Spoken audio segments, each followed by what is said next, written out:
Bismillahirrahmanirrahim. Oke. Oke. Assalamualaikum warahmatullahi wabarakatuh, orang-orang baik. Waalaikumsalam. Alhamdulillah kita ketemu lagi di kanal YouTube yang insya Allah memberikan manfaat ini. Kita Halim dan Novi. Nah, kali ini kita di rubrik nyantri di luar negeri bareng salah satu mahasiswa berprestasi asal Sumatera Selatan. Nama lengkapnya Mbak Ade Dewi Trisnawati. Trisna Hartika. Trisna Hartika, mohon maaf. Saya dengan beliau ini pernah melakoni satu pendidikan bareng di Universitas Islam Negeri Syarif Hidayatullah Jakarta untuk persiapan sebelum melanjutkan studi di negara tujuan masing-masing. Alhamdulillah kali ini dia bisa gabung bareng kita untuk ngobrolin apa sih serunya sekolah di luar negeri. Sebelum itu saya ingin menyapa orang-orang baik untuk tetap bersemangat mencapai cita-cita yang sudah dirintis. Jangan pernah patah arang. Mudah-mudahan video kali ini betul-betul memberikan inspirasi dan menyemangati orang-orang baik untuk terus semangat. Mudah-mudahan goalnya segera tetap tercapai. Mbak Ade, saya ingin memulai dengan pertanyaan pertama. Ya, boleh. Bisa cerita nggak lahir di mana dan kemudian apa situasi masa kecil yang memberikan pengaruh cukup besar dalam kehidupan Mbak Ade, khususnya terkait dengan dunia pendidikan di internal keluarga atau lingkungan sekitar gitu ya, sehingga kemudian memicu niat Mbak Ade untuk pengen banget bisa sekolah ke luar negeri. Silakan. I was born in Blitar. Jadi sebenarnya aku tuh ada darah-darah Jawanya. So both of my parents are from Java. Jadi ibu saya dari Blitar, ayah saya dari Jogja. Saya dilahirkan di situ, but I grew up in Palembang, South Sumatera. Jadi besar-besar di South Sumatera. Ibu saya bukan guru, bapak saya juga bukan profesional. Jadi memang ayah saya juga kerjanya waktu itu pernah kerja di salah satu perusahaan, tapi karena waktu itu ada PHK massal ya, waktu 1998 segala macam itu, ibu saya juga dulu di insurance, kerja karyawan, tapi karena satu dan lain hal pokoknya mereka tidak kerja secara profesional lagi. Jadi banyaklah melakoni berbagai macam jenis pekerjaan untuk hidup ya, untuk survive pada saat itu. Tapi orang tua saya itu dua-duanya itu adalah orang yang lumayan concern dengan pendidikan. Jadi kayak walaupun dibilang pas-pasan ya, tapi emang kalau masalah pendidikan tuh emang tetap diutamakan. Jadi saya tuh ingat waktu kecil, waktu itu kan udah krisis moneter ya, udah kayak pokoknya ya semua mahal dan segala macam dan susah untuk dapat pekerjaan dan kondisi-kondisi ekonomi yang nggak stabil. Tapi saya ingat waktu itu ibu saya itu tetap mengusahakan saya untuk les bahasa Inggris, which is zaman dulu itu kan itu bukan sesuatu yang common ya Mas ya. Betul. Jadi amat sangat tidak common. Jadi tapi ibu saya tuh tetap kayak masuk les bahasa Inggris. Jadi saya ingat waktu itu saya SMP, saya udah mulai les bahasa Inggris. Meanwhile anak-anak yang lain kayaknya belum terlalu engage dengan les bahasa Inggris. Ibu saya menyisihkan uang sedikit-sedikit, pokoknya anaknya harus les bahasa Inggris. Mungkin karena saya anak pertama juga, jadi kayak ya kalau bisa jadi sukses kayak gitu. Jadi saya udah mulai les sampai dari kelas 1 SMP sampai kelas 3 SMP. Saya juga lumayan aktif di kegiatan-kegiatan di sekolah kayak pramuka zaman-zaman dulu kan. Terus berusaha untuk good at academic itu juga. Jadi lumayan bukan berprestasi sih sebenarnya, lumayan aktif di sekolah. Jadi itu yang ngelihat ibu saya, kayak mungkin itu yang dilihat ibu saya, ini anak ini kayaknya hardworking kayak gitu. Jadi mungkin kalau orang tua tuh nggak apa sih invest dengan dia ini katanya. Jadi akhirnya saya sampai les sampai SMA. Tapi waktu itu sebenarnya bukan punya uang lebih banyak ya Mas ya.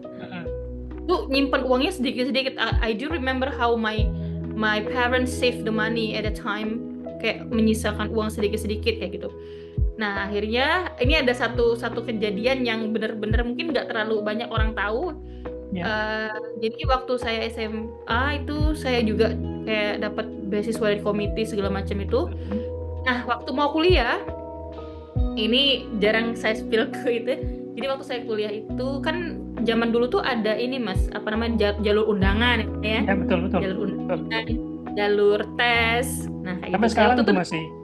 Sampai sekarang ya. Ya. Mungkin beda nama aja. Jadi tapi zaman dulu tuh kayak jalur undangan itu kayak benar-benar diseleksi dari sekolah. Terus nanti baru disalurkan di kampus-kampus. Jadi waktu itu sekolah kami itu dapat kuota 1 atau 2 siswa untuk ke UNY, Universitas Negeri Yogyakarta. Yang jurusan FKIP ya. Nah pada saat itu aku dapat kesempatan kayak sesuai rankingnya kamu dapat kesempatan untuk kuliah di UNY tanpa tes. Jadi nggak usah pakai tes lagi kayak gitu. Jadi masuk jalur undangan. Dan inget banget waktu itu aku tuh kalau nggak salah ada kesempatan dapat FKIP matematika Mas. Jadi aku tuh emang nggak ada suka-suka sama sekali sama bahasa Inggris. Jadi bahasa Inggris tuh aku jalanin karena satu emang disuruh les, dua diprovokatori sama orang tua kayak bahasa Inggris tuh penting walaupun ibu saya tuh nggak kerja di kantoran, tapi alhamdulillah ibu tuh sarjana karena memang pernah kerja di insurance kan. Jadi mungkin pola pikir orang tua yang kayak gitu, jadi mungkin melit anaknya harus, walaupun ya kayak visioner kayak gitu loh orang tua tuh, jadi kayak bahasa Inggris bakal penting, ini bakal ini kayak gitu, jadi di sekolahin kayak gitu. Nah waktu itu waktu saya ngomong sama keluarga ini dapat undangan di UNY, saya bisa ngambil jurusan matematika, which is jurusan yang saya sukai gitu, yang saya memang targetin. Tahu nggak Mas jawaban orang tua saya apa pada waktu itu? Jadi waktu itu memang keadaan ekonomi itu lagi nggak bagus. Jadi kata ibu, kata ayah tuh, udah apa-apa sih kuliah, tapi jangan jauh-jauh. Kita harus ngidupin 2 dapur. Kalau satunya di Jogja, satunya di Palembang. Berarti kan orang tua tuh harus work harder than before kan, karena harus ngirimin anaknya di luar kota kan. Karena biayanya otomatis kan akan bertambah. Dan pada waktu itu beasiswa tuh nggak sepopuler sekarang. Kalau sekarang kan banyak banget mekanisme beasiswa. Zaman dulu tuh kayaknya nggak terlalu masif kayak gitu. Jadi dengan pertimbangan itu akhirnya saya bilang ke sekolah, kayaknya saya nggak bisa ngambil ini, dan ini dilemparkan ke siswa yang lain. Karena katanya kalau dulu tuh kan kayak misalnya dapat 2 kesempatan, kalau kesempatan nggak dipakai hangus dan sekolah bisa di blacklist. Kalau misalnya saya ngambil, saya nggak ngambil kan. Jadi ini dikasih ke orang lain. Kesempatan itu hilang. Terus akhirnya saya coba tes ke Unsri, Universitas Negeri di Palembang kan. Universitas Negeri Sriwijaya ya. Iya, akhirnya saya coba lah itu. Udah kalau nggak bisa keluar kota ya udah di dalam kota aja. Saya coba Mas ikut tes. Zaman dulu masih pakai koran kayak gitu kan pengumumannya. Betul. Jadi tes itu saya nggak ikut les MIPA, les yang khusus untuk masuk jalur tes itu loh Mas ya. Jalur kampus. Saya belajar, saya ingat banget saya beli buku di bookstore yang famous di Indo kan. Saya beli buku persiapan SBMPTN kalau dulu namanya apa? Itu beli buku sendiri. Habis duha tuh saya selalu belajar langsung, pokoknya belajar mandiri. Meanwhile teman-teman saya tuh ambil les A, B, C, D. Saya tetap les bahasa Inggris doang. Jadi belajar matematika segala macam. Akhirnya saya ikut tes. Tetap seperti biasa, jurusan yang saya ambil adalah kimia dan matematika. Tidak ada bahasa Inggris sama sekali. Akhirnya saya ambil kimia dan matematika. Dan saya lulus kimia, FKIP kimia. Karena saya emang passionnya, saya tuh dari dulu tuh emang tahu kayak aku nggak bisa nih kerja di belakang layar, aku nggak bisa kerja sama komputer, aku nggak bisa menonton. Berarti aku nih harus ketemu. Jadi aku tuh udah kayak menentukan aku nggak mau kerja yang ini. Pada waktu itu aku inget teman-teman aku tuh ikut yang kayak tes PLN, yang kantoran kan Mas ya. Aku tuh belum nggak ikut tes yang kayak gitu. Pokoknya aku tahu aku mau jadi guru, aku mau didik orang, aku mau ketemu orang, aku mau sharing kayak gitu loh Mas. Kayak udah tahu, padahal bocil pada saat itu kan nggak tahu apa-apa ya. Jadi, tapi aku tuh memetakan diri aku sendiri kayak gitu. Nah waktu itu akhirnya aku lulus tes kimia, masuk jurusan FKIP kimia. Pas waktu udah tes urin kan, kalau di negeri kan ada tes urin, tes narkoba dan teman-temannya itu. Gitu ya, seseru itu ya? Seru banget data emang. dan segala macam Mana ya. Palembang Indralaya tuh jauh mas. Aku kan di Oke. Palembang kota. Terus dia Unsri di Indralaya. Jadi kayak 1 jam lebih ke sana. Jadi aku ikut tes tuh, ikut tes urin, tes ini, tes buta warna kalau nggak salah apa pokoknya tes aku ikut Ada semua. buta warna juga. Oke. Iya, habis lulus di tes itu udah mau nyetor uang nih ceritanya. Aduh, tau nggak mas? Jadi aku dibilang kata ayahku kayak bisa sih kita kuliah. Nah, tapi setiap hari tuh ngeluarin ongkos terus. Nah, ayah ini nggak yakin kalau setiap hari itu bakal ada uang. Kalau tidak ada uang, kamu nggak bisa kuliah. Oke. Ada uangnya untuk masuk mas ya, kayak uang untuk daftar ulang kayak gitu. Ya. Tapi orang tua tuh kayak mungkin terlalu realistis kali ya. Jadi kayak gimana tapi untuk uang sehari setiap harinya, nanti kalau kamu nggak ada uang 1 hari, kamu nggak bisa kuliah. Terus jaraknya tuh jauh banget. Terus kata ibu aku, apa kuliah deket rumah aja? Ya Allah mas, bayangin seorang anak SMA disuruh mikir kayak gitu, kayak aku udah belajar sendiri, nggak ngerepotin. Jadi itu kayak itu momen aku bener-bener aku yang kayak apa ya, life is not fair. Oke. Ada opsi lain memang ada universitas dekat kampus, dekat rumah? Ada mas, tapi aku juga nggak tahu ada universitas dekat kampus aku, saking aku tuh nggak pernah kebayang. Oke. Aku tuh nggak pernah kebayang di swasta mas, kayak I will try my best untuk pursue something that I want. Nah, yang I want itu memang negeri kan, UNJ terus Unsri, itu option yang swastanya kayak gitu. Jadi aku tuh inget banget, aku nggak terima dong, kayak ini kok Tuhan ini nggak adil banget ya. Ini orang lain tuh kayak mereka harus les A, B, C, D. Mereka tuh disupport sama orang tuanya banyak uang segala macam. Mereka berusaha semaksimal untuk dapat negeri. Gimana pun caranya orang tuanya akan berusaha untuk dapat. Dan meanwhile me, I did everything by my own. Tapi ujung-ujungnya aku harus ke swasta dan kayak nggak nerima aku mas. Kayak benar-benar nggak nerima. Akhirnya dan karena aku nggak nerima, jadi aku kayak ya udahlah, terserah di mana aja. Ya udah, jurusannya juga aku nggak milih, terserah. Akhirnya kemana diputuskan kampusnya? Di PGRI mas, itu cuma jalan doang, PGRI. Tapi teman-teman aku tuh udah bilang waktu itu, kalau kamu mau jadi guru bagus di PGRI, tapi aku nggak terima kok, aku mau di negeri kayak gitu. Tapi kan PGRI memang khusus untuk keguruan ya. Itu ya. Iya mas, masih ada ego tuh kan, nggak bisa. Terus akhirnya aku ke PGRI, terus ibu aku dong yang milih jurusan, karena aku udah nggak mau lagi urusan itu. Aku udah kecewa banget, udah ngedrop, kecewa kayak ya mungkin anak SMA yang kecewa lah mas ya. Betul. Itu nggak bisa dipungkiri, nggak bisa digimanain kayak gitu, rasa kecewa yang kayak gini. Mau berontak bingung berontak mau sama siapa kayak gitu, mau marah juga nggak tega. Jadi kan kayak gimana mas ya. Jadi kayak pendem kayak gitu, ini kok gini banget sih kayak gitu. Akhirnya ibu aku bilang kayaknya kamu masuk jurusan bahasa Inggris aja, kamu kan udah pernah les bahasa Inggris, terus bahasa Inggris kamu lumayan, tapi kan bukan itu jurusan yang aku senengin kan. Bagus belum tentu suka mas. Betul. Kan aku cuman maybe I was good at English at the time, tapi aku tuh gak suka, maksudnya tuh gak mau jurusan itu. Aku mau matematika kayak gitu, atau kimia, nggak mau yang berhubungan sama kata-kata kayak gitu. Jadi akhirnya sudah, karena ibu tuh bilang kayak, tau nggak jurusan bahasa Inggris itu memang at the time itu jurusan bahasa Inggris di PGRI itu jurusan favorit. Dan jurusan yang dosennya tuh emang linear, dosennya tuh kayak irisan itu loh mas. Jadi dosennya tuh sebagian lulusan luar negeri. Terus ibu tuh tahu, tapi anak kayak aku nggak tahu, kayak nggak mikir segitu kan. Yang dipikirin sama aku cuman Unsri aja kayak itu. Tapi ibu tuh kayak, ini bagus, ini dosen-dosennya bagus, nanti proyeksi kamu juga bagus, bahasa Inggris tuh nanti di masa depan bakal banyak loh nak dibutuhin.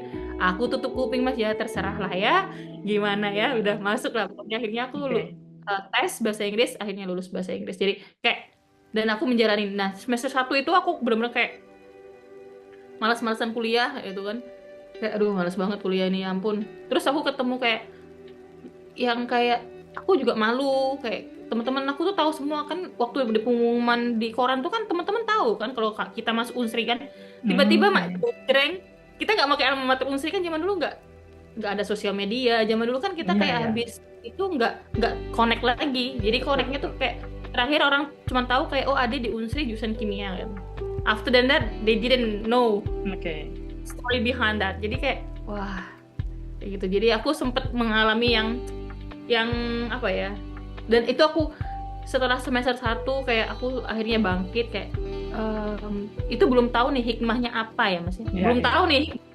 Kita kan berprasangka buruk karena kita nggak tahu nih. Dan betul. pada saat itu logika aku juga nggak bisa karena masih SMA, nggak bisa sedewasa sekarang kayak nggak bisa sedewasa waktu itu. Jadi aku memang banyak blaming the condition, blaming the situation, kayak proses pencarian kenapa harus kenapa harus B, dan emang ternyata kita tuh cuma manusia tuh emang bener-bener cuman sebatas usaha aja. Dan di situ aku baru sadar bahwa even you were accepted, walaupun keterima sekalipun, kalau memang itu bukan rezeki, nggak akan bisa ini ya. Bisa. Menarik sekali cerita ini. Artinya ada peran orang tua di dalam perjuangan Mbak Ade untuk bisa bersekolah ke luar negeri ya.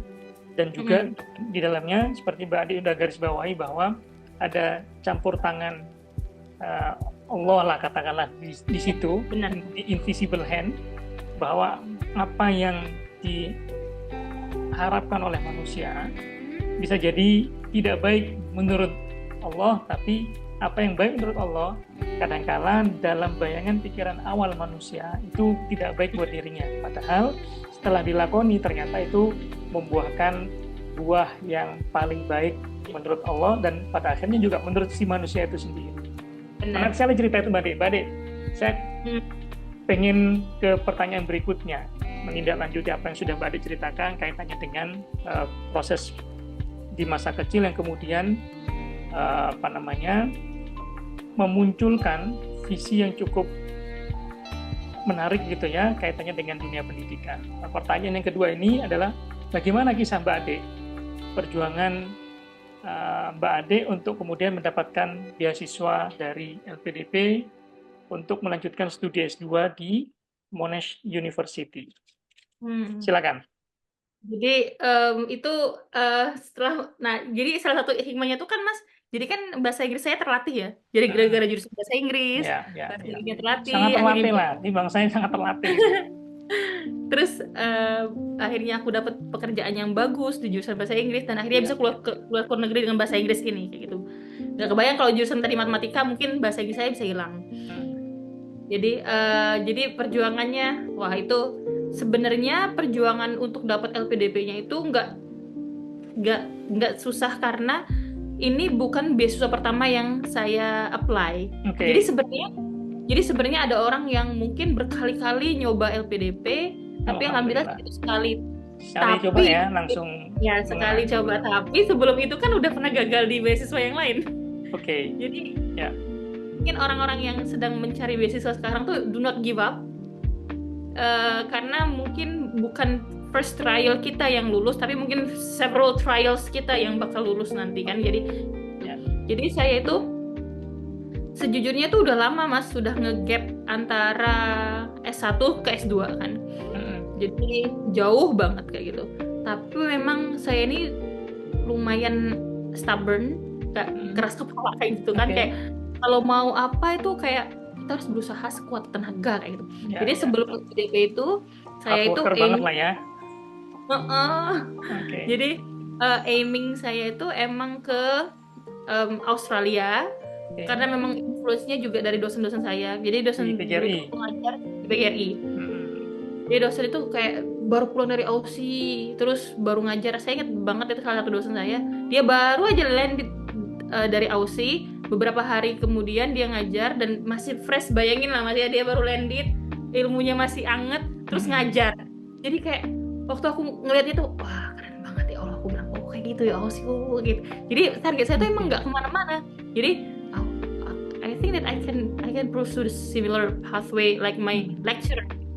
Kayaknya ke Aussie deh. Jadi aku udah tahu mau ke Aussie, aku nggak daftar LPDP karena LPDP kan banget kampusnya ya Mas ya. Aku mikir ini, aku bilang kalau aku LPDP ini banyak saingan, kayak aduh ini saingan aku pasti orang yang mau ke UK, ke Amerika, ke semua negara itu kan saingannya tipok di situ kan. Betul. Nah, jadi aku memang fokusnya ke AAS waktu itu. Jadi fokus cuman ke AAS doang. AAS itu Australian Award Scholarship. Oke. Ya, jadi cuman buat untuk ke Aussie. Jadi aku nggak pernah kepikiran ke LPDP.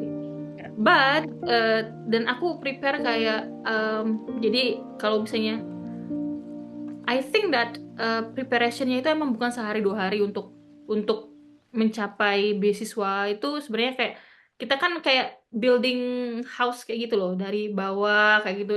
Jadi saya tuh emang tahu kemampuan saya yang nanti kalau misalnya aku ngajar di tempat yang nggak kondusif, aku takutnya nggak belajar. Jadi dari segi mencari pekerjaan pun, to be honest, aku akan mencari pekerjaan yang bisa membuat aku belajar, Mas.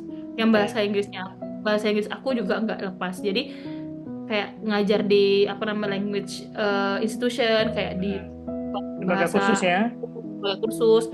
Jadi yang membuat aku tuh active users of English. Jadi aku tuh itu. Nah, memang aku sedikit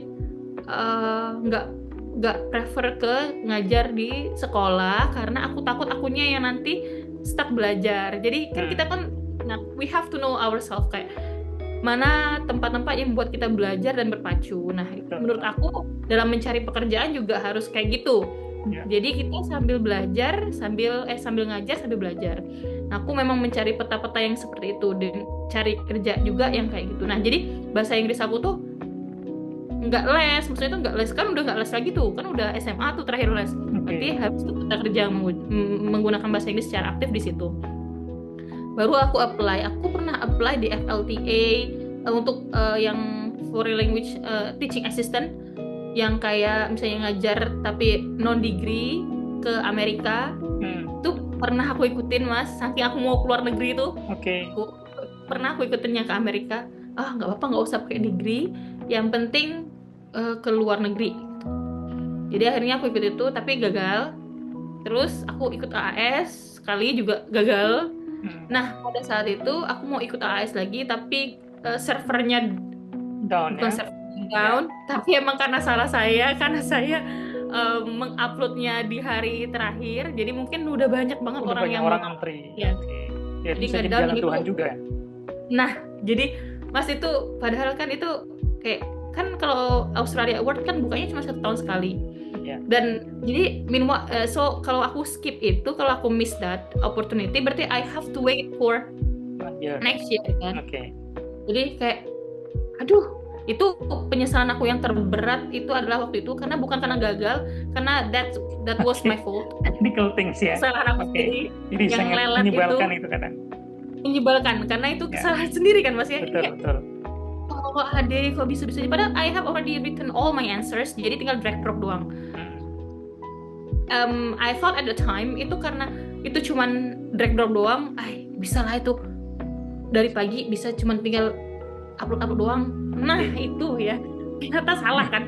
Akhirnya aku mengurung diri 3 hari, Mas, karena kayak aduh nggak mau ditemuin orang, karena kayak aduh that's silly. You made a big mistake, you missed the chance.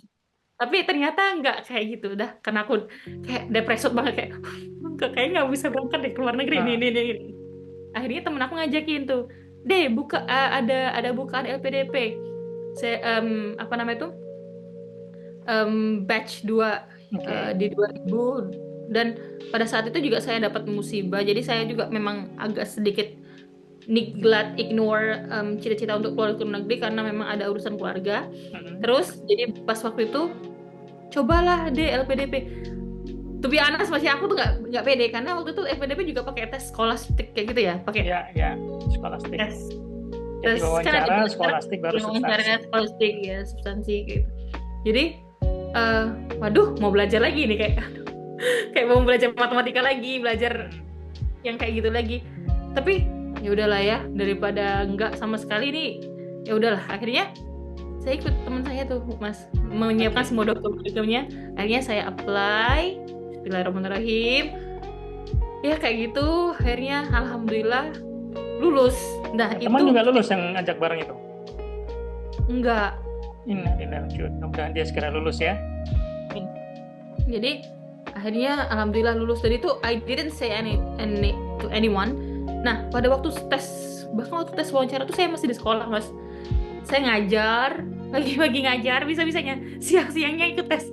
Karena saya nggak mau tahu orang di kantor tuh nggak mau, saya tuh nggak mau orang kantor tahu kalau saya ikut tes, kayak nggak enak kayak gitu loh Mas, kayak.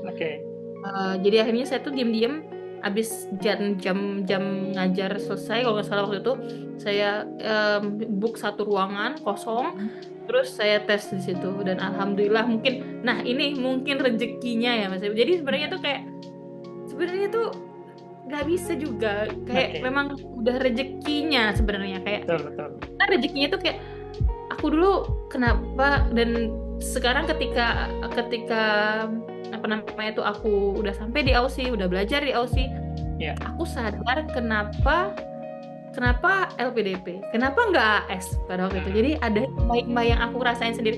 Ya Allah, ini ternyata emang yang terbaik. Padahal sama-sama berangkat ke Aussie loh Mas, kayak sama-sama nih bakal ke Aussie, tapi kenapa dari mekanisme yang itu kayak gitu. Jadi strugglingnya tuh kayak mungkin bukan struggling dari hal belajar segala macam, mungkin strugglingnya lebih kayak apa ya Mas ya, juring kayak up and down, mencari itu menariknya. Itulah hidup namanya. Iya, Mas. Sebelum saya mau memperdalam ungkapan Mbak Ade terkait dengan kenapa LPDP tidak AAS saat itu sehingga kemudian bisa bersekolah ke luar negeri, saya ingin tahu apa respon orang tua saat tahu Mbak Ade pada akhirnya kemudian lolos beasiswa LPDP. Apa respon pertama kali yang diberikan oleh orang tua? Sejujurnya waktu itu yang membuka pengumuman saya juga bukan saya, karena waktu itu saya demam Mas ya. Jadi saya demam waktu hari Haba buka pengumuman itu demam. Jadi saya minum paracetamol, jadi tidur. Adik saya. Ada istri buka ya? Ya, adik saya yang buka pengumuman, terus dia bangunin, itu kan tengah malam tuh Mas ya. Dia bangun ayah saya langsung, ya katanya. Ya, ayah langsung ada apa kayak gitu kan? Ada apa kan gitu. Langsung, ya kenapa nak nangis nak? Adik saya yang nangis. Mbak Dewi lulus ya. Lulus apa? Lulus kuliah ke luar negeri. Wah, langsung heboh tuh. Langsung aku yang dibangunin. Next. Jadi I was the first person that my sister woke me up. So jadi kayak langsung itu seneng banget Mas, kayak apa ya, mungkin apa ya? Ya karena kita yang pertama bakal kuliah ke luar negeri di antara satu keluarga kita dan keluarga besar juga kayak gitu kan. Jadi bukan apa ya? Artinya sesuatu yang sangat berharga sekali ya dan berarti bagi keluarganya. Apa yang pertama kali disampaikan oleh ayah dan ibu setelah tahu lulus itu? Alhamdulillah ya Allah, alhamdulillah kayak gitu. Nggak bisa ngomong apa-apa. Alhamdulillah, nangis sekeluarga itu, jadi kayak kan itu tengah malam ya. Tengah malam. Dan tetangga nggak ada yang dengar ya. Tetangga nggak ada yang dengar ya. Iya, jadi kayak ya Allah nak, ya kita. Terus gue bilang, aku juga kayak nge-lag kayak gitu loh Mas, kayak iya ini bener ya. Aduh, ya Allah. Jadi kayak Alhamdulillah Masya Allah. Itu nggak bisa diungkapkan dengan perasaan itu. Kayaknya wordy yang lain juga kayak gitu. Ya Allah, mungkin nangis haru ya. Pernah ada obrolan spesifik nggak, paling nggak dengan ibu, kaitannya dengan pemilihan jurusan bahasa Inggris dan kemudian saat tahu mendapatkan beasiswa ke Australia? Oh, kayak apakah pernah ada obrolan sebelum berangkat misalnya, atau saat sudah di Australia bertelepon? Pernah ada nggak obrolan, iya ya kenapa harus belajar bahasa Inggris, kemudian hari ini? Iya, benar. Pernah ada nggak obrolan itu? Iya, pernah. Karena kami tuh kayak sekeluarga tuh kan lumayan dekat Mas ya. Jadi kayak kan kita tuh ada nih momen up and down di rumah kayak gitu, momen down juga di rumah kayak gitu. Jadi sebenarnya momen kayak gitu kami biasanya kayak refleksi, bukan cuman aku kayak gitu, tapi ke adik-adik juga. Misalnya kayak kenapa ada ujian ini, jadi merefleksi satu keluarga kayak gitu. Jadi ibu juga kayak gitu, ya Allah nak, coba kayak gitu. Itulah makanya kalau dalam bahasa Palembang itu itulah Allah tuh memang ngasih yang terbaik. Karena aku dipanggil di rumah kan Mbak Dewi itu memang udah yang terbaik, ini dikasih jurusan bahasa Inggris, kenapa mengajar di ini. Jadi bukan secara kayak tapi secara general dan secara dalam kayak gitu. Kenapa jadi diingetin kayak bukan cuman kenapa bahasa Inggris Mas, jadi kenapa ada ujian ini, kenapa ada ujian ini, kenapa, jadi ibu selalu mengingatkan bahwa memang apapun yang terjadi di hidup kita tuh memang sudah best design dari Allah Subhanahu Wa Taala. Jadi otak kita aja yang tidak mampu untuk nalarnya ke situ kayak gitu. Jadi ibu tuh selalu ngingetin bahwa apapun yang terjadi itu memang sudah kehendak Allah Subhanahu Wa Taala. Jadi sebenarnya manusia ini cuman you just need to do your best. Memang just let do the rest. Jadi kayak ya itu. Jadi kayak terus ibu tuh juga, nah kan, jadi ya itu juga nanti mungkin sambungannya nanti ke kenapa saya punya lembaga yang free bahasa Inggris. Nanti, jadi kan saya akan tanya itu nanti. Tapi sebelum ke situ, tadi Mbak Ade sampaikan pada kenapa kemudian akhirnya memilih LPDP dan apa yang kemudian membedakan beasiswa LPDP dengan Australian Awards Scholarship tadi. Jadi kalau Australia Awards Scholarship itu sebenarnya dua-duanya kan pasti bagus ya Mas ya. Kayak pasti ada plus minusnya. Kayak kalau plusnya AS itu ya pasti semuanya diakomodasi sama Australia. Jadi mungkin lebih tahu Aussie kan. Jadi kita kayak diurusin sama yang punya rumah gitu kan. While kalau misalnya LPDP kan Indonesia yang punya kan. Jadi mungkin kita harus lebih sedikit mandiri gitu. Ya, nah harus urus sendiri ya, mulai dari harus urus sendiri. Jadi semuanya harus. Kalau mereka kan tinggal terima bersih semua kan Mas ya. Kalau AS kan begitu ya. Ya benar. Nyari semuanya tuh sendiri. Terus tapi plusnya juga, makanya bilang ini memang yang terbaik buat aku Mas di LPDP, karena ternyata mungkin Allah kan lebih tahu nih hambanya yang seperti apa ya gitu. Jadi aku ngeliat diri aku kayak aku nggak bisa kayaknya kalau nggak ada community besar kayak gitu. Dan LPDP di Monash adalah community yang sangat besar. Jadi I don't feel homesick. Aku punya teman-teman yang banyak banget di Monash, dan Indonesian community-nya juga banyak, dan LPDP awardee-nya juga banyak. Jadi dan ternyata aku juga bisa berkontribusi di LPDP. Jadi kalau nggak LPDP Monash mungkin nggak segininya. Jadi mungkin nggak ya Mas ya. Jadi ternyata tuh memang udah di plan sama Allah kayak gitu. Karena aku juga nggak tahu nih bakal jadi sekretaris LPDP, bakal jadi nggak tahu nih. Berapa banyak Pak nih penduduk LPDP di Monash? Itu ada 260-an. Banyak sekali ya. Banyak banget Mas. Luar biasa itu. Masya Allah kan. Di sini cuman seorang yang sebelumnya sudah selesai, udah balik ke Bandung, ajar di ITB, kemudian saya masuk. Jadi betul-betul hanya satu, sebelumnya hanya satu, kemudian begitu selesai masuk lagi satu. Yang lain itu dapat beasiswa dari kampus, ada 2 orang. Satu akan masuk di bulan Agustus, insya Allah. Jadi kita di sini hanya yang di Jyväskylä di Central Finland itu hanya 1, 2, 3, 4, hanya 4 orang, yang satu lagi insya Allah nyusul bulan Agustus. Jadi luar biasa, harus bersyukur ya, banyak sekali penduduk LPDP di sana ya, sehingga memudahkan segala sesuatunya. Insya Allah. Menarik Mbak Ade, kenapa kemudian memilih Monash University? Kenapa tidak seperti yang lain, milih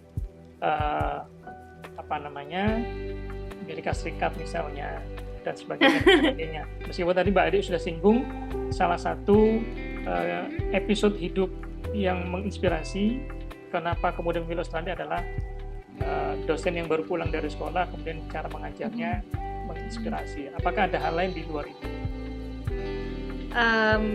Jadi to be honest itu sebenarnya karena dekat sama Indonesia Mas. Saat itu ya. Sedekat secara geografik itu dekat kan. Terus dulu tuh mikirnya, nanti kalau aku kuliah di Aussie nanti bisa pulang lah kapan-kapan. In fact, no, I stay here during the holiday. Tetap aja di sini, kayak menghabiskan waktu di sini. Terus mikirnya juga kalau orang lain kan mau ngelihat snow dan segala macam. Aku bukan tipikal orang yang mau dengan snow yang dingin banget kayak gitu Mas. Jadi kayak gitu ya? Kayaknya cuaca yang aman tuh emangnya kayaknya di Aussie deh, yang agak-agak mirip-mirip sama Indo. In fact di sini dingin banget ternyata. Ya, Jadi tapi ya.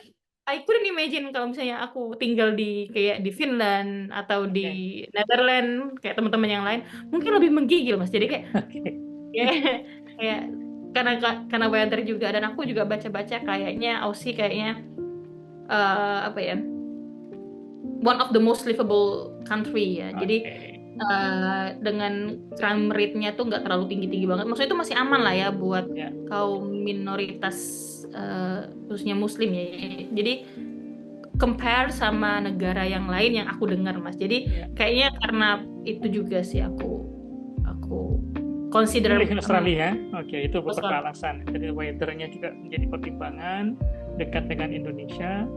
Selain tadi ya, terinspirasi dari kisah dosen yang baru landed dan cara mengajarnya kok asik sekali ketimbang sebelum-sebelumnya begitu ya.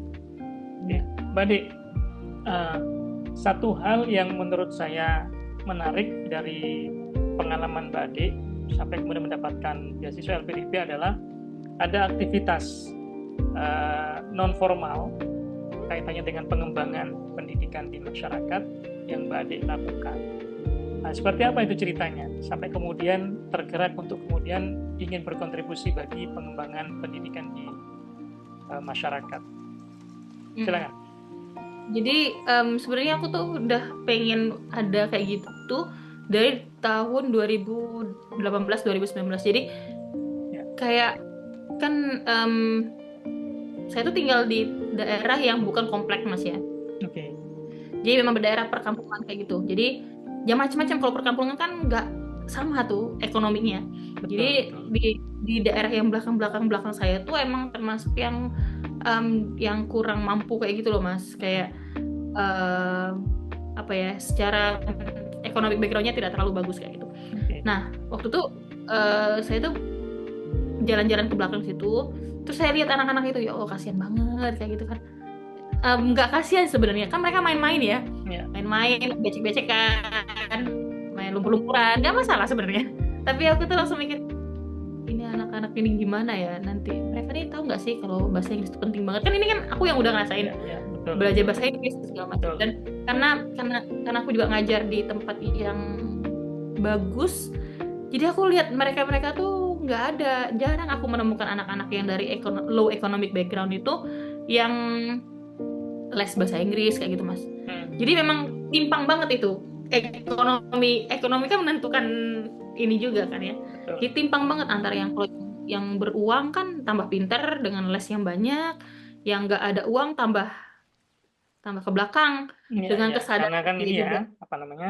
ada kelebihan sehingga kemudian kalau Abraham Maslow itu makin tinggi tingkat pemenuhan kebutuhannya, maka kebutuhan berikutnya itu juga muncul. Sementara yang masih berada di level di bawahnya, ketika kebutuhan dasarnya belum terpenuhi, maka menjadi fokusnya adalah bagaimana kemudian kebutuhan dasar itu yang terlebih dahulu dipenuhi ketimbang kemudian bermimpi. Bisa jadi ada mimpinya, tapi kemudian itu terganggu atau terabaikan oleh karena kebutuhan dasar yang belum terpenuhi. Oke, jadi dari lingkungan sekitar yang kemudian boleh dibilang dalam tanda kutip ada ketimpangan, kemudian melatar belakang Mbak Ade untuk bikin lembaga rumah belajar impian. Rumah belajar impian itu saat awal merintis bareng siapa dan apa saja kegiatannya? Saya itu sama keluarga. Alhamdulillah tuh saya tuh punya keluarga yang suportif banget Mas.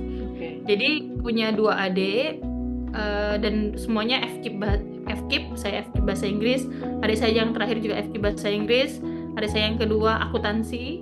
Jadi semuanya latar belakangnya pendidikan. Terus saya ngomong nih sama adik saya, kasihan banget kalau bahasa Indonesia, kasihan banget ya orang di sawah-sawah itu kan bilangnya sawah ya, di belakang itu, ya ampun gimana ya mereka tuh ya, nggak berubah-ubah nanti nasibnya kalau kayak gini terus kayak gitu kan. Kesadaran untuk berubah nasib juga belum tentu ada Mas. Jadi kesadaran bahwa pendidikan itu bisa mengantarkan kalian ke sini itu juga ini. Terus aku mikirnya kayak I used to be like that. Kayak aku juga walaupun nggak similar 100% ya, tapi aku juga berasal dari keluarga yang nggak terlalu mampu, yang biasa aja. dan karena pandangan orang tua yang berbeda lah yang membuat aku berbeda itu kan. Jadi mungkin kalau pada saat itu orang tua aku juga mikirnya kayak yaudah penting sekolah aja lah sampai SMA jaga toko, mungkin kayak orang-orang yang lain mungkin nggak jadi kayak gitu juga Mas ya. Jadi karena pemikiran, dan aku merasa bahwa tidak semua orang tua mikirannya kayak gitu dengan kondisi ekonomi yang tidak terlalu bagus. Jadi akhirnya apa kita ngadain ini aja ya, tempat-tempat les. Awalnya tempat-tempat les yang gak usah bayar lah, anak-anak tuh yang penting belajar. Terus aku juga mikir kayak gini Mas, karena aku ngajar di tempat yang lumayan elit ya. Jadi aku bilang ini adalah tempat aku mencari uang, ini adalah tempat aku mencari amal. Jadi kayak harus membalancekan hidup aku juga secara pribadi gitu. Jadi kan menarik. Aduh ini akhirnya kata adik aku, sanggup kau ada waktu nggak? Ada, aku ada waktu 1 hari 2 hari kamu. Jadi kami tuh mengumpulkan hari kami ya. Aku ada adik aku. Akhirnya terus gimana nanti? Ya udah, aku ada uang segini, kita beli yang premier dulu ya, kayak papan tulis segala macam, kursi-kursi yang itu. Jadi memang konsepnya saya tuh memang maunya tuh memang semuanya gratis. Berharapnya tuh buku, pena saya semua aku provide Mas, karena aku nggak mau ada alasan lagi nggak ada apa-apa nanti. Jadi kalian tuh harus cuman concern kayak aku mau belajar aja nih, nggak usah mikirin yang lain kayak gitu. Karena kalau kalian, jadi kalau mereka mau les sama aku kan lumayan mahal tuh kan kayak, karena kita kan punya tarif private di tempat lain kan Mas ya. Nggak bisa bayarnya kayak gitu. Jadi inilah waktu aku yang bisa aku kasih ke mereka untuk mereka dapat free learning aja ya. Akhirnya aku ngumpulin sama adik-adik aku. Ini kami bertiga sepakat mulai konsep, mulai bikin undangan ke orang tua. Ke orang tua, dan itu juga ternyata nggak mudah. Niat baik aja tuh nggak cukup benar ternyata, karena niat baik kita juga belum tentu disambut baik sama orang lain, karena orang lain belum tentu tahu niat baik kita kan Mas ya. Karena waktu itu at first they thought that nanti bakal lesnya kan, aku dipanggilkan Mbak Dewi, kan Mbak Dewi tuh mahal kalau misalnya les di luar kayak gitu, siswa-siswanya kan orang-orang BUMN segala macam pasti mahal, nanti dimintain les lagi, dimintain bayar lagi. Aku bilang, padahal aku udah bilang kayak nggak akan minta bayaran sama sekali, tapi orang skeptis kan kayak kayak gitu, nggak mungkin. Jadi awal yang bergabung berapa orang, berapa anak di rumah belajar impian itu? 10 orang, lumayan dong. Iya, cuma 10. Dari total berapa undangan yang disebar? Banyak kayaknya 30-an kayaknya. 30-an, 10. Lumayan lah. 10.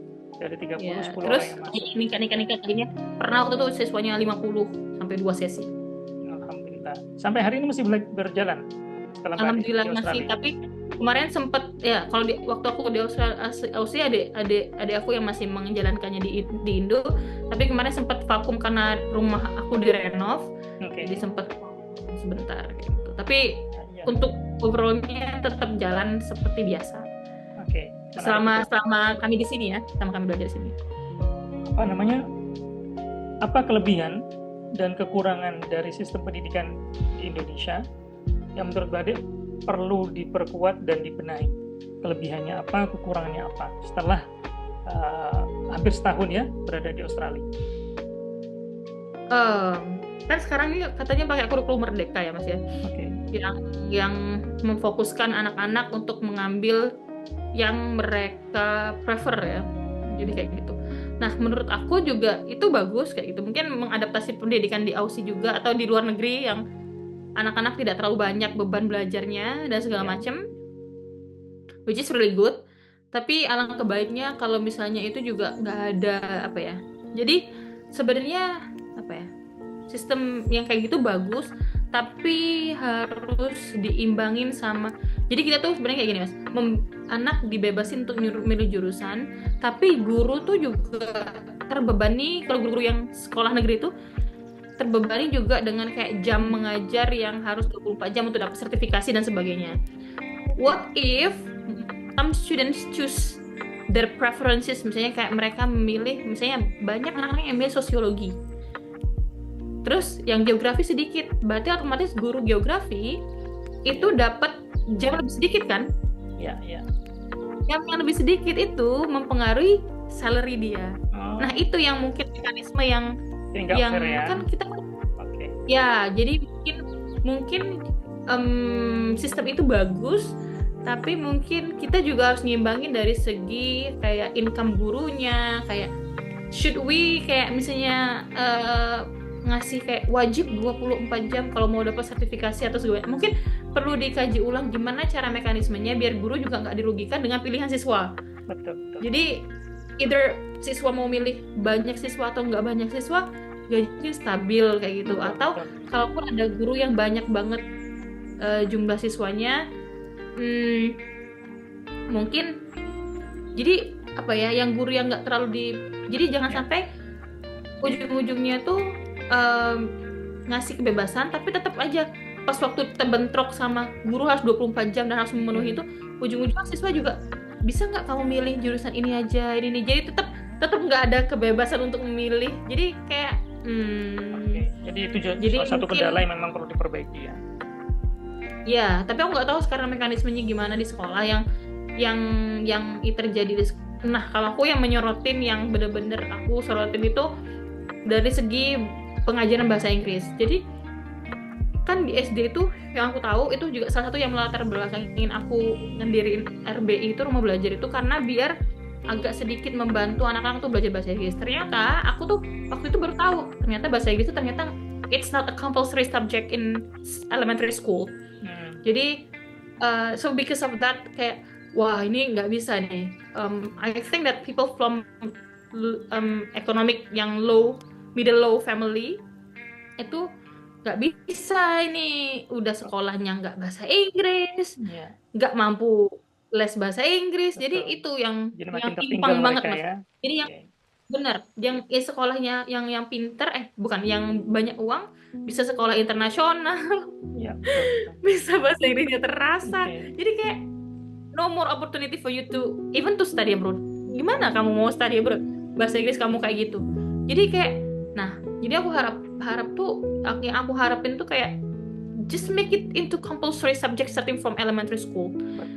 Kayak jadi even itu compulsory mas, tetap aja nggak pinter banget kayak gitu kan, apalagi kalau memang nggak diwajibin. Jadi kalau dijadiin opsional lebih ya nanti kalau jadi guru, jadi pendidikan ya mas ya. Mudah-mudahan dijadiin compulsory. Kita doakan orang-orang, mudah-mudahan Mbak Adi bisa jadi menteri pendidikan insyaallah. Oke Mbak Adi. Jadi itu yang aku sorotin jadi banget. Jadi ada dua isu ya mendasar kaitannya dengan sistem pendidikan di Indonesia yang harus dibenahi setelah setahun tinggal di Australia. Pertama itu kaitannya dengan sistem remunerasi untuk para guru di tengah pemberlakuan sistem kurikulum merdeka, membebaskan siswa untuk memilih jurusan yang mereka kehendaki, tapi justru ada ketimpangan kaitannya dengan sistem remunerasi apabila kemudian dijumpai ternyata murid yang memilih jurusan lebih banyak justru dalam tanda kutip memberikan manfaat ekonomi lebih kepada guru yang dipilih dalam artian jurusannya, sementara untuk guru bidang studi lain yang ternyata peminat jurusannya sedikit justru mendapatkan remunerasi yang juga sedikit. Saya kira itu tidak baik untuk pendidikan Indonesia ke depan. Tadi yang kedua ini ya kaitannya dengan kewajiban untuk anak-anak sejak usia dini mendapatkan pengajaran di bidang bahasa Inggris. Hal lain Mbak Ade, kita kan tahu belakangan ini uang kuliah tunggal itu rame ya, karena kenaikannya ada yang 100%, bahkan ada yang lebih di beberapa kota. Salah satu yang protes juga di Palembang, Sumatera Selatan, yang kemudian terpikir buat saya pribadi, kok kayaknya negara kita ini belum berpikir mengenai pentingnya pendidikan yang tuntas sejak usia dini sampai dengan pendidikan tinggi gitu. Saya berkaca misalnya kalau di Finlandia itu pendidikan dari mulai taman kanak-kanak, kindergarten begitu, sampai S3 itu benar-benar free di Finlandia. Bagi warga Finlandia free, bagi orang asing juga free. Menurut saya itu sangat luar biasa sehingga orang tidak lagi perlu berpikir hal dasar yang harus mereka penuhi karena negara sudah menyediakan, meskipun sebagai kompensasinya mereka harus membayar pajak dalam jumlah yang lebih besar ketimbang negara-negara lain yang tidak menyediakan pendidikan gratis sejak usia dini sampai dengan S3. Nah, pertanyaannya, apakah kemudian di tengah UKT yang mahal, yang menurut saya sekalipun hari ini keputusannya di hold terlebih dahulu, ditunda pemberlakuannya, tapi bakal kemungkinan untuk kembali diberlakukan sangat besar. Mengingat tadi, visi untuk menjadikan pendidikan tuntas itu belum nempel di para pengambil kebijakan terkait dengan pendidikan nasional di Indonesia.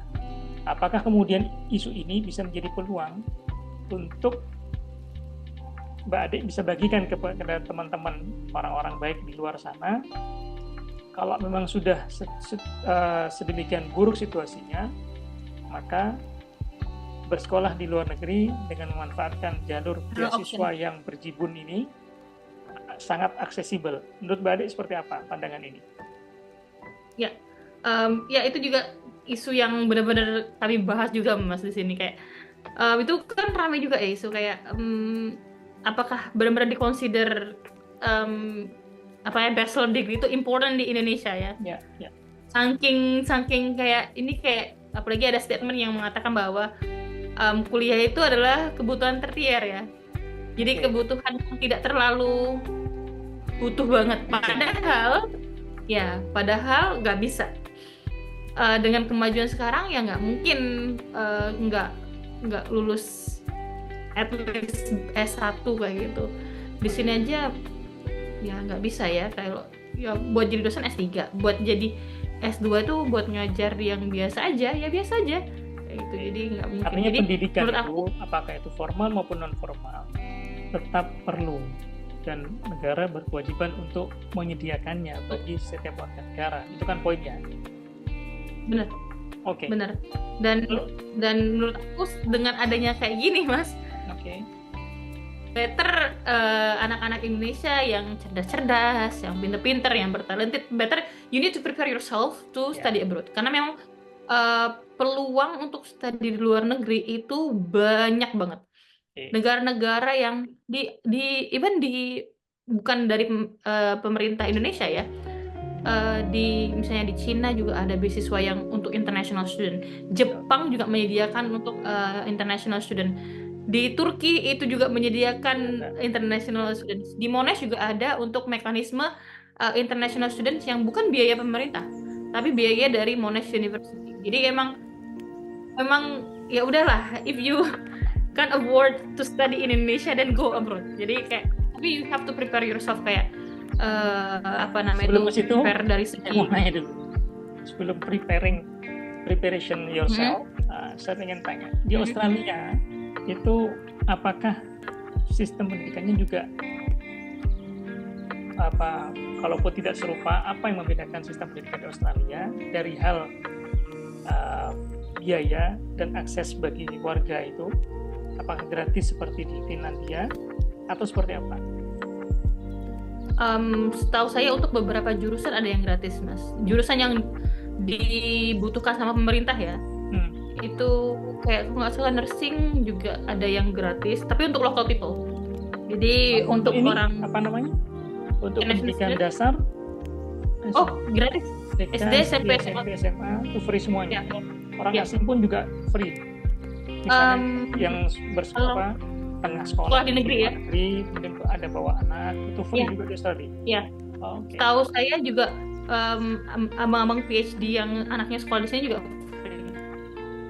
Untuk di sekolah negeri ya. Jadi mungkin ya. Jadi itu free. Nah, kalau yang untuk apa Mas tadi kuliahnya ya? Iya, untuk kuliah. Beda mekanismenya. Jadi kalau di sini setahu saya itu biaya KT-nya ya, kayak biaya kuliahnya itu yang affordable di kantong mereka. Jadi memang beda antara tuition fee international students sama tuition fee local students.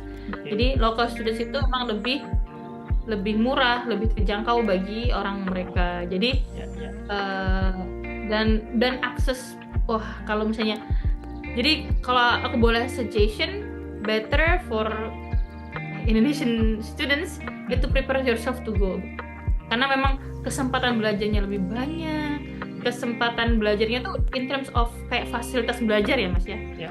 Perpus, akses itu Sangat enak luar banget biasa, kalau ya. mau belajar. Oke. Ini sangat luar biasa.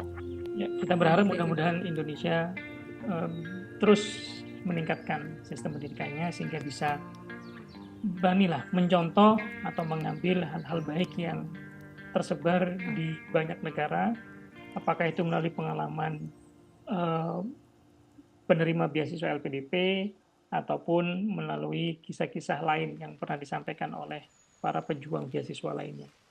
Terakhir Mbak Ade, apa yang perlu dipersiapkan oleh anak-anak Indonesia untuk kemudian bisa mendapatkan kesempatan bersekolah di luar negeri seperti yang Mbak Ade tengah jalani hari ini? Apa saja perlu dipersiapkan?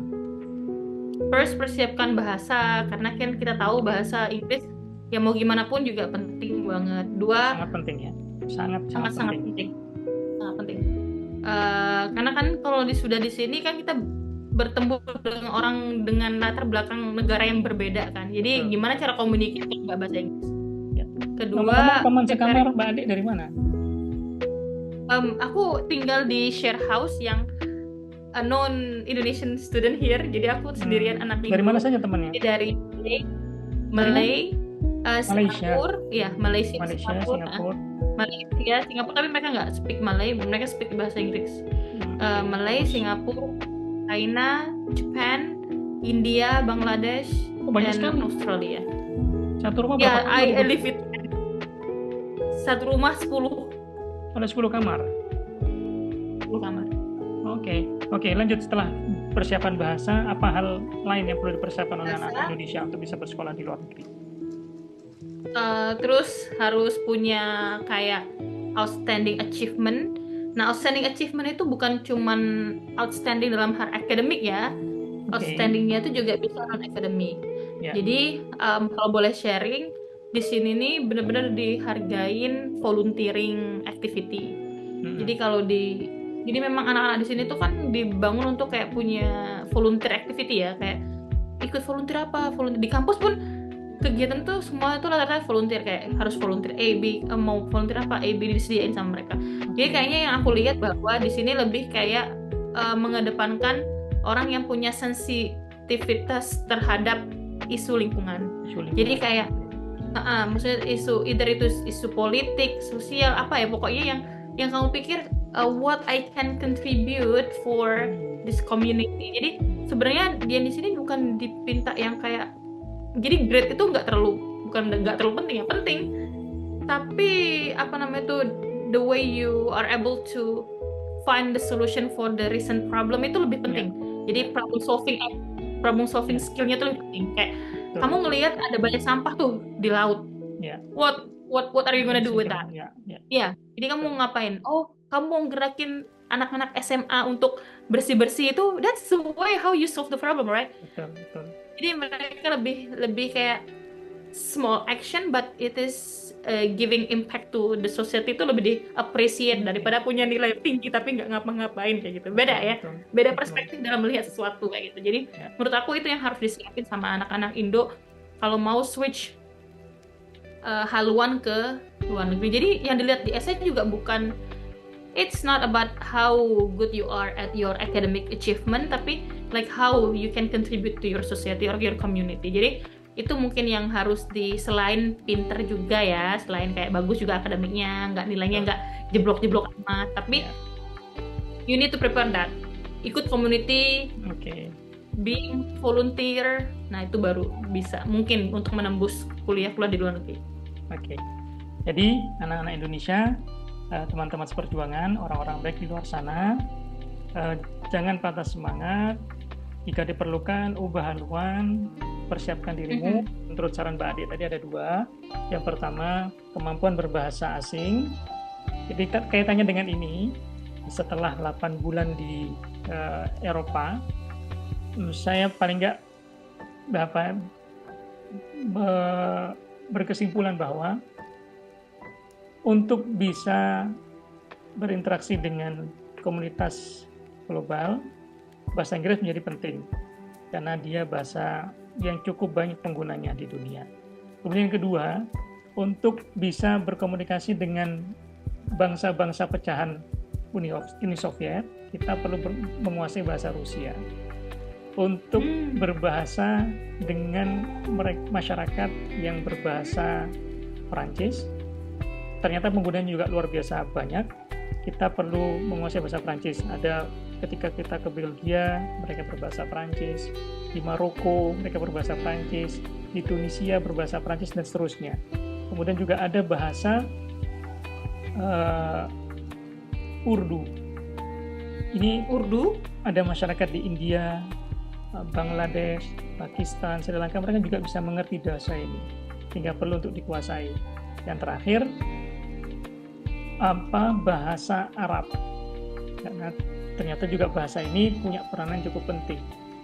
Selain bahasa Arab, ada satu hal lagi yang terlewat. Ini bahasa Spanyol. Dan itu juga peminatnya cukup banyak ketika kita berkunjung ke sejumlah negara. Ternyata selain mereka yang berasal dari Spanyol, Venezuela, Bolivia, dan seterusnya, itu ternyata juga menggunakan bahasa Spanyol. Artinya bahasa memang sangat penting, jadi orang-orang baik jangan pernah sia-siakan waktu, manfaatkan waktu sedikit pun yang dipunyai, selain scrolling media sosial, sempatkan juga manfaatkan media sosial untuk belajar bahasa. Yang kedua tadi Mbak Adik sampaikan, dan beliau juga sudah mencontohkan, bikin sesuatu yang bisa memberikan kontribusi besar bagi masyarakat sekitar. Kalau memang passionmu seperti Mbak Ade di dunia pendidikan, ya bikin sesuatu. Mbak Ade sudah punya rumah belajar impian di Palembang, Sumatera Selatan. Informasinya bisa didapat di mana untuk mereka ingin menjadi relawan di rumah belajar impian? Apakah ada media bisa sosial? Di Instagram. Ya, ada Instagramnya Instagram, apa? ada Nanti kita juga Belajar Impian Palembang. Belajar Impian Palembang kita akan cantumkan di description di tayangan yang akan kita publikasikan nanti. Terakhir Mbak Ade, terima kasih sudah berkenan gabung di obrolan nyantri di luar negeri pada kesempatan hari ini.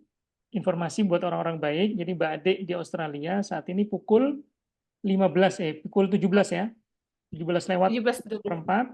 Kami di Finlandia, saya di Finlandia itu pukul 10 lewat 12 menit. Jadi ngobrolnya sudah hampir 1 jam 15 menit. Jadi sekali lagi terima kasih Mbak Adi atas waktunya. Mudah-mudahan studinya lancar di Australia, semua cita-citanya tercapai, dan bisa selesai sesuai dengan target yang sudah direncanakan. Mudah-mudahan orang-orang baik, informasi atau video ini memberikan inspirasi untuk orang-orang baik tetap bersemangat mengejar cita-citanya. Salah satu yang menjadi pesan utama dari apa yang Mbak Adi sampaikan sejak awal tadi adalah persiapkan diri sebaik mungkin, ubah haluan sekolah ke luar negeri, ambil pelajaran sebanyak mungkin, dan bawa pulang itu sebagai kado terbaik bagi tanah air tercinta Indonesia. Terima kasih sekali lagi. Wassalamualaikum warahmatullahi wabarakatuh. Sampai ketemu lagi di video berikutnya.